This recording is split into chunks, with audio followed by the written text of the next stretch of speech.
only a sport coat and pants. He looked like he was high.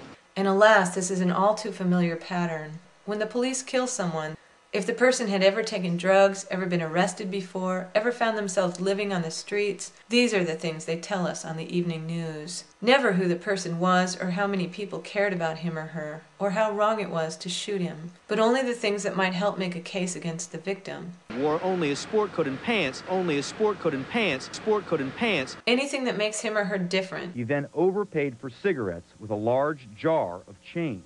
Anything that might stigmatize the victim. Toxicology results for Fouad Katy have not been made available yet. And the big question tonight, was Katy on drugs? Anything to distract the public from the real crime, the crime that was committed by the police.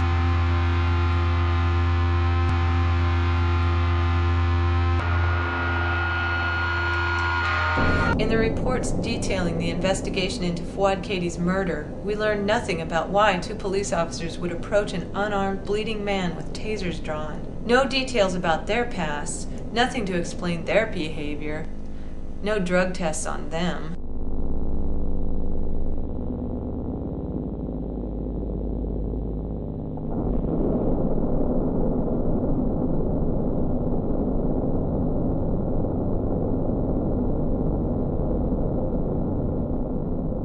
I think the most egregious thing of all is that in their own words, they wouldn't change a thing. They would do it all again.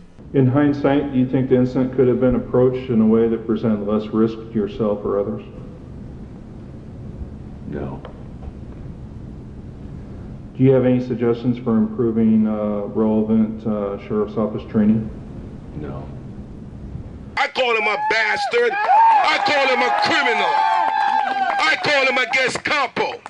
That's what I call him. Not only do they not seek redemption, they would actually do it again. This is a tragic event, and but we're going to learn from every event that we go through. We're going to learn. Do you have any suggestions for improving relevant sheriff's office training?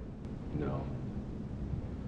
They tased, tortured, and shot to death a wounded, unarmed, bleeding man. And they say they would do it all again. He should not be dead, he should be alive. And the officer is probably still working and still carrying a gun.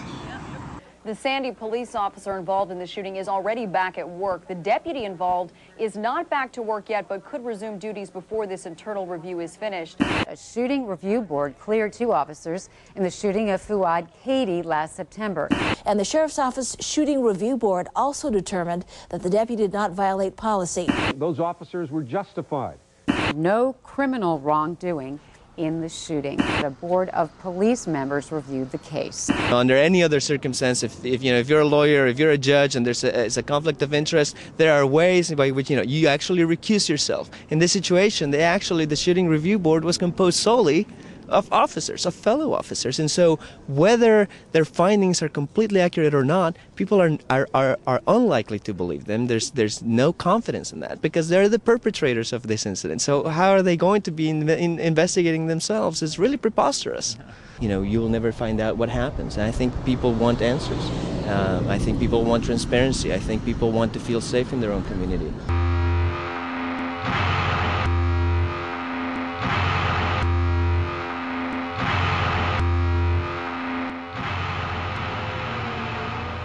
Appropriate tactics were used and/or proper equipment was utilized during the incident. There was not enough evidence to file criminal charges against the two officers involved. Looking back, several other grand juries cleared police officers in controversial shootings. He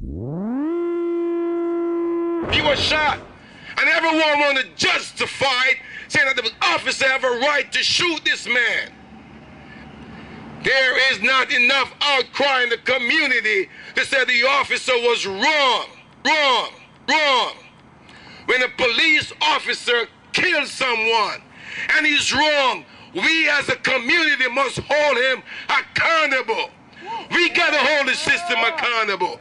We cannot allow this young man to die, allow his family to endure this pain without we, the community, hold these criminals accountable for what they have done. Yeah.